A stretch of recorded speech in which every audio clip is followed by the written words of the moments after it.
Hello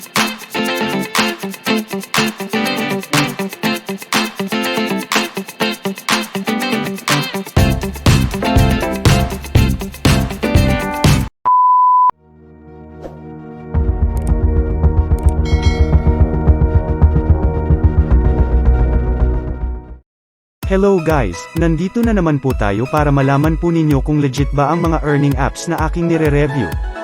Simulan na po natin. Itong application na ito ay pwede ma-download sa Google Play Store only.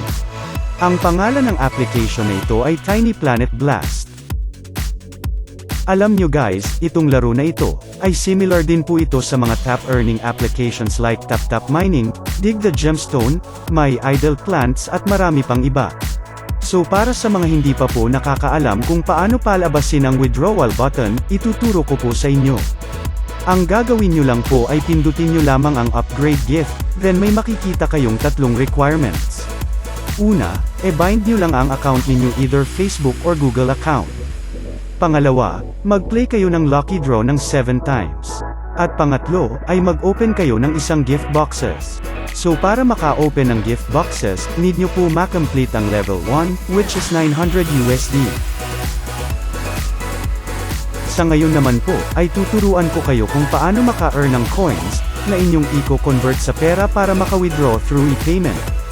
Una, every 2 hours ng login ninyo, ay makakatanggap kayo ng 15 coins kung itatap po ninyo ito. Pangalawa, sa paglaro po ninyo ng lucky draw ay may chance po kayo makakuha ng coins, either 8 or 10 coins. Pangatlo, sa may store tab sa baba, may libreng coins kayong makukuha kapag nag-watch kayo ng ads with a maximum of 6 watch. Pang-apat, sa pag-open ng gift boxes. Para maka-open ng gift boxes, need nyo po tapusin ang level or kailangan nyo po mapuno ang bar. May mga upgrade equipment naman po at props na makakatulong po sa inyo para mapabilis ang pagtapos ng level. At ang panglima ay sa pamamagitan ng pag-invite ng friends. Makakatanggap ka ng total of 2,000 coins sa bawat invite ninyo. At sa mga gusto naman po gumamit ng invitation ko, ito po ang code ko. Or pwede po ninyo kopyahin sa description below. Ngayon naman po, ay ipapakita ko sa inyo ang pag-withdraw ko sa GCash. Tap nyo po ang withdraw icon. Then may lalabas na 4 na redemption method, may PayPal, GCash Payer at Dana. Since GCash ang ginagamit natin dito sa ating bansa, pakitap nyo po ang GCash icon.